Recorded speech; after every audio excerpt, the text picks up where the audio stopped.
Imagine staying awake all night. Now imagine doing it every single night for 40 years. Sounds impossible, right? Today we are looking at one of the greatest minds in Islamic history, Imam Abu Hanifa. Millions knows him for his brilliant intellect and Islamic rulings. But his greatest achievement wasn't something he did in the public eye. It was what he did when everyone else was asleep. Welcome to Islamic Foresight. The story goes that the Imam was walking down the street one day when he overheard a stranger pointing at him. The stranger said, "That is the man who never sleeps." He spent his entire night in prayer.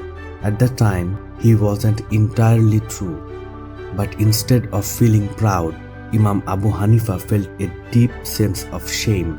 He thought, how can people praise me for a worship I do not do? From that exact moment, he made a silent vow.